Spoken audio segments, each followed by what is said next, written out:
So, you're trying to grow a business in Bangladesh, right? It's an exciting, dynamic place to be, but let's be real, it's also incredibly tough. How do you build a strategy that doesn't just survive, but actually thrives in that environment? Well, that's exactly what we're going to break down today. First things first, let's look at the numbers, because they tell a pretty dramatic story. Just look at this. Startup funding in Bangladesh took a nosedive. We're talking from $72 million in 2023 down to just over $41 million in 2024. Whoa. That's not just a small dip, you know? It's a huge signal that the whole environment is getting tougher. Money's tighter, and the pressure to perform is way, way up. And this brings us to the big question, doesn't it? In a market that's getting this tight, how do you make sure your business doesn't end up as just another statistic? What separates the companies that make it from all the ones that don't? Let's unpack that. And believe me, that drop in funding, that's really just the tip of the iceberg. It's a symptom of a much bigger, more complex set of challenges that businesses in Bangladesh are dealing with every single day. So let's dive in and see what's really going on beneath the surface. Okay, so this is pretty much the daily reality for any business owner in Bangladesh. It feels like you're being pulled in a million directions at once, doesn't it? You've got regulations that keep changing. You're constantly trying to find financing. There's a real talent gap. Your supply chain can be totally unpredictable. And on top of all that, you're in a brutal price war with competitors.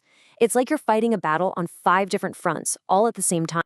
And this right here, this gets to the absolute heart of the matter.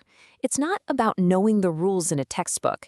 It's all about navigating how things actually get done on the ground. The World Bank puts it perfectly. Success isn't just about the official rules. It's about mastering the in-practice reality. You know, the nitty-gritty of customs, banking, logistics, where one tiny mistake can blow up into a massive problem. So the big question is, how on earth do you navigate all that complexity? Well, the solution might be more straightforward than you think.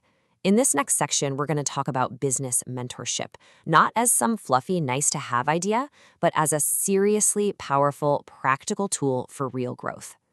So, what are we actually talking about when we say business mentorship? Let's break it down. Think of it as a structured partnership, a real relationship that's all about getting results. A great mentor sits down with you to get your goals crystal clear, figures out what's holding you back, and then, and this is the important part, they roll up their sleeves and help you actually execute the plan. Now, you might be thinking, isn't that just a consultant? Nope. And here's the key difference. A consultant might drop a 50-page report on your desk and then poof, they're gone. A mentor, on the other hand, is in the trenches with you. It's this continuous loop. They give you hands-on guidance, you take action, you both review what happened, and then you adjust your course. It's all about acting, learning, and correcting over and over again. Okay, so we've defined what it is, but what does a mentor actually do? What does this look like day to day? Let's peel back the curtain and see the real-world impact a mentor can have on your business. All right, a good mentor basically comes equipped with a toolkit for growth. They'll help you sharpen your value proposition so customers actually get what you do. They'll help you get a grip on your financials, your cash flow, your pricing, all that critical stuff. They'll help you build a go-to-market system that actually brings in sales. And they'll work with you to make your operations more resilient while also giving you that crucial market intelligence. You know, the kind of insight that makes investors sit up and pay attention. We've seen what a mentor does, but what's the actual result? What's the payoff for you and your business? This is where we see the incredible value of mentorship really come to life. And these benefits aren't just random perks. They actually build on each other, creating a clear roadmap to sustainable growth. Look, it starts with making better, smarter decisions. Once you're doing that, you can start scaling up faster, but without breaking everything. That leads to stronger access to markets, which in turn makes you way more attractive to investors. With that comes better risk control, and through it all, you are developing as a leader. See how it all connects? Okay, this all sounds great in theory, right? But it brings up a very practical question. Where do you actually find this kind of hands-on mentorship in Bangladesh?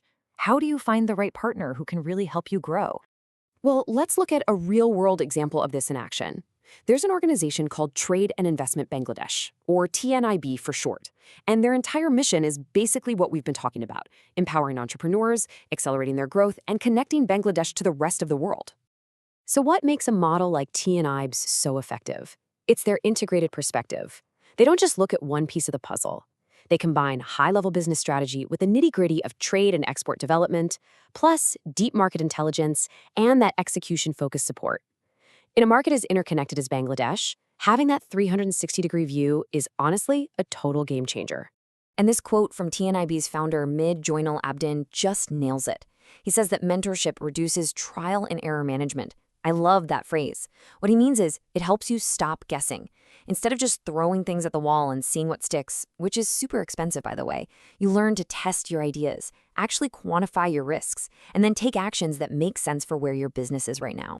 So this really brings us to the final thought I want to leave you with. In a market that doesn't reward guesswork, are you ready to stop guessing and start really growing? Is your business running on chance, or is it built for strategic success? That's the question you have to answer.